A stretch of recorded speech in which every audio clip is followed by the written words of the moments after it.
2 நாட்டுக்கு போர் ஆரம்பிக்க ஏகப்பட்ட காரணம் இருக்கலாம். ஆனா, இந்த 2 நாட்டுக்கு போர் ஆரம்பிக்க காரணமா இருந்தது ஒரே ஒரு வாலி. 1325ல 2 இட்டாலியன் சிட்டி இருக்கு. பொலக்னா அண்ட் மொடர்னா. இந்த 2 சிட்டியுமே எப்பவுமே ரைவல்ஸா தான் இருப்பாங்களாம். நீ பெருசா, நான் பெருசா, நீ வசதியா, நான் வசதியான்னு காமிச்சுக்கிறதுல எப்பவுமே போட்டியா தான் இருப்பாங்க. அப்படி இருக்கும்போது மொடானா சிட்டியோட சிப்பாய் வந்து பொலோனா சிட்டிக்கு போயிருக்கான். அப்படி போனப்ப அங்க போய் ஒரு கிணத்துல தண்ணி இறைச்சிருக்கான். அந்த கிணத்துல இருக்கிற தண்ணி வாளியை வந்து பையன் தூக்கிட்டு அவன் மொடர்னா கண்ட்ரிக்கு போயிடுறான். அப்படி போனோடனே பொலோனா சிட்டிக்கு தெரிஞ்சிருச்சு. அந்த சிட்டில இருந்து ஒரு சிப்பாய் வந்து நம்ம நாட்டுல இருந்து ஒரு வாளியை தூக்கி போயிட்டா அவங்களுக்கு தெரிஞ்சிருச்சு. அப்படி தெரிஞ்சதும் டிமாண்ட் வைக்கிறாங்க. பொலோனா சிட்டி வந்து மொடர்னா சிட்டி கிட்ட கேட்கறாங்க, எங்களோட வாளியை நீங்க திருப்பி கொடுத்துடணும் அப்படின்னு சொல்லி டிமாண்ட் வைக்கிறாங்க.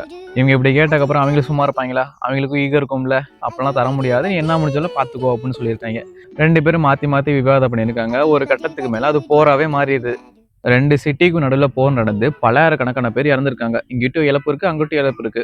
ஆனா கடைசியா பொலோனா சிட்டி தான் அந்த போர்ல ஜெயிக்கிறாங்க. அந்த போரை ஜெயிச்சுட்டு அந்த வாளி இருக்குல்ல, அந்த வாளி தான் ட்ரோபி மாதிரி வச்சு கொண்டாடிட்டு இருந்தாங்க. பேர் வச்சிருக்காங்க பாரு 2 சிட்டிக்கும், பொலோனா மொடர்னான்னு. இந்த 2 சிட்டிஸும் ஈகோ காமிச்சு நான் பெரியலாம் நீ பெரியலாம் காமிச்சு நடுவுல சிப்பாய் தான் பலிகடாவா போயிட்டாங்க. பாவம் பசங்க.